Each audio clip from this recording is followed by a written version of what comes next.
I'm Elizabeth DeLaBarre. I'm in New York City, and I'm a somatic movement practitioner and teacher. And to quote Emily Conrad, how we move is how we live. And that's the reason I continue to practice and teach.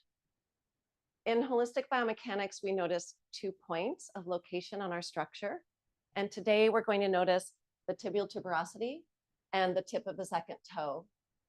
And in fight or flight, we have something called the tendon guard reflex. And when that occurs, it's designed to protect our Achilles tendon, but it causes a number of bony changes. It tips the talus and changes the bones in the lower leg tube and on up. And so by giving our unconscious brain information about our location, our unconscious brain can start to change the motor output to that area and reorganize our structure.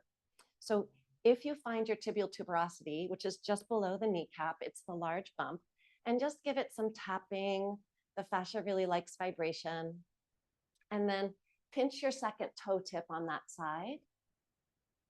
And then I'm going to get him out of the way and go ahead and do that on the other side. Find the tibial tuberosity. Pinch the second toe tip. And we're going to do a short practice noticing those 2 locations. I'm also going to mention the center line, which is just like what it sounds. It's a line down the center of your breastbone, your belly button, and your pubic symphysis, where the 2 halves of your pelvis come together. If you come down onto your knees and your forearms, your upper arm will be perpendicular to the floor, and your butt will be over the mid-calf area. Thumbs are forwards and fingers are just a little bit out to the side. If you notice the right tibial tuberosity, and anytime you want to reach down and just find that bump to confirm, you can. Notice the tibial tuberosity and just draw a line down the front of your shin towards the second toe tip.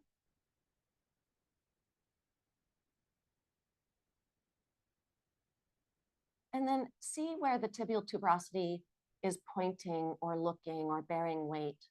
If it had an eyeball on it, would it look through the floor or to the right wall or down towards the toes? If it looks towards the toes, is it more the pinky toe side of the foot or the big toe side of the foot? If you notice the tibial tuberosity with the second toe tip, see if anything starts to change.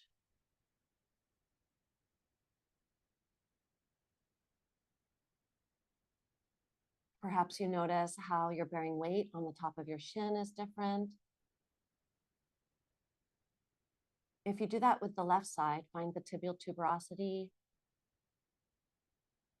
Draw a line down the front of your shin to the second toe tip.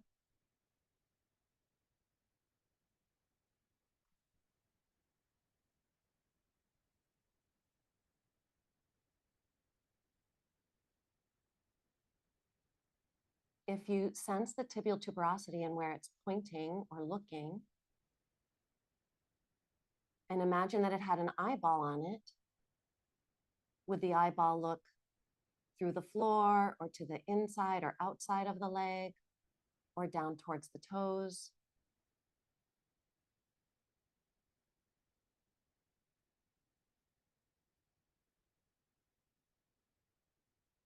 If you observe the tibial tuberosity with the second toe tip, does that change anything about how you're bearing weight on the shin? If you shift your center line side to side, center line and tail and head all just go across to one side and then change direction to go to the other side. Keep noticing the left tibial tuberosity and the second toe tip.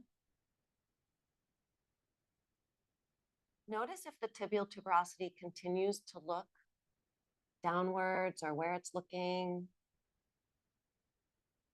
Eventually, as our structure opens, the tibial tuberosity aligns more with the second toe and angles downwards towards it.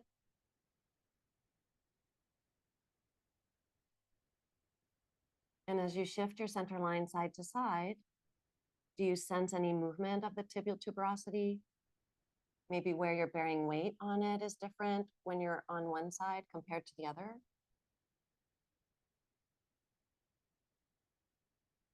Does the second toe tip go with it? Do they change direction together when you change direction?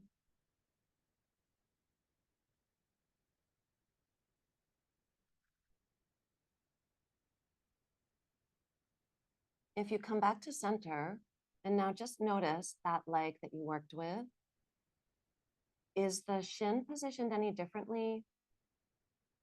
Perhaps the upper shin has a different contact and the part of the shin by the ankle is maybe different from what you're accustomed to. If you bring your attention to the right tibial tuberosity and the right second toe and do the side shift, taking your tail and center line and head to the same side, notice where the tibial tuberosity would look. Does it look towards the second toe or somewhere else? Does it change direction when you change direction?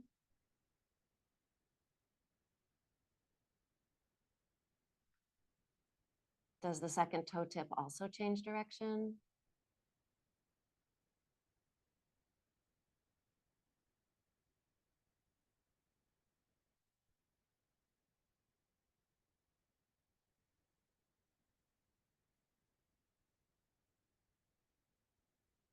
See if you can bring your attention to both sides.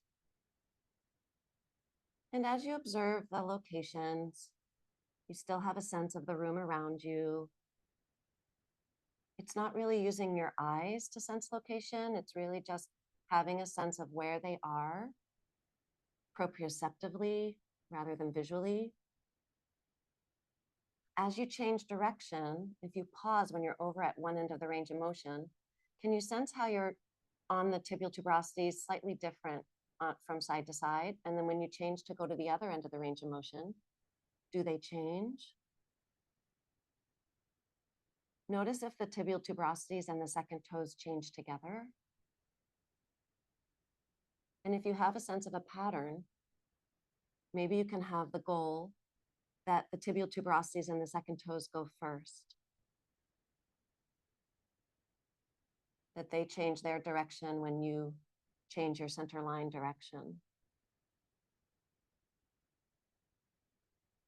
And if you're feeling your shoulders or your neck, it's just your fascia adapting to this position if it's novel for you. If you come back to center now and notice how you're bearing weight on the tops of your shins, see if your shins are organized, if your tibia bone is organized any differently in the tube of your leg from when you started. Maybe your tibial tuberosity is slightly lower or you're bearing weight on a different place on the tibia. If you let your elbows float up and walk your hands back towards your knees, you're going to curl your toes under and lift your knees and hips up and back. Walk your hands back towards your knees. You don't have to be down by the floor. Let your knees be as bent as you need. Notice the right tibial tuberosity if you want to touch it, and the second toe tip. Do that on the left side. And to come up, your center line is going to go more into your body. Notice the tibial tuberosities, and if they look down at the second toes. And then as you get closer to upright, your center line will go forwards out the front of you. Notice if the tibial tuberosities are still looking down at the second toe tips. If you notice the right side, see if the tibial tuberosity can actually look at the floor in front of the second toe tip.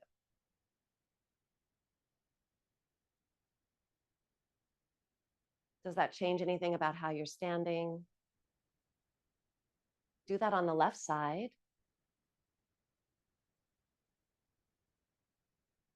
Can you sense the floor just beyond the second toe tip with the tibial tuberosity? Does that shift your weight in any way or change how your leg is organized? If you bring your hands up and just flip your wrists so that your fingers both point to the right and both point to the left, notice the right tibial tuberosity and second toe tip with the right hand. See if your eyes can just be somewhere around the level of the tops of your ears. Seeing the right and left at the same time as you sense the location of the structure. Is there anything that changes when your fingers change where they're pointing? Even if you can't label it, do you notice a shift? See if that shift continues or if something changes about it. And then bring your awareness to the left tibial tuberosity, the floor just beyond the second toe, the left hand. When your fingers change direction, do you notice some change in the tibial tuberosity? And you might not, and that's fine. You're still sensing location, and that location information is giving information to your unconscious brain, to the grid and place cells in the limbic system that are always mapping our location in relationship to the environment so that it knows if we need to be in the stress response or not. See if you can notice both sides. And do they move with your fingers, hands, wrists in some way? Do you sense a change of direction when your wrists change direction? Perhaps you sense a little weight shift happening through your center line. Try going a little faster. See if your tibia, tuberosities, and your second toes move with your hands faster. Do you notice a coordination happening in your whole body where you're not thinking about how you stand or how you breathe? It's just happening and being organized unconsciously. If you now let that rest and just let your arms come down and just notice how your body has stood you. Is it any different from what's typical for you? If you one more time sense the tibial tuberosity on one side and the floor just beyond your second toe tip, does that change anything further? Do that on the other side. Maybe you have a sense of how you're bearing weight on your feet is slightly different, or how supported you are upwards without having to think about it or manage it is different. And we are all done. I'd like to thank you all for attending, and I'd especially like to thank ISMETA for their support as an organization and for coordinating this so we can be together and share. Thank you.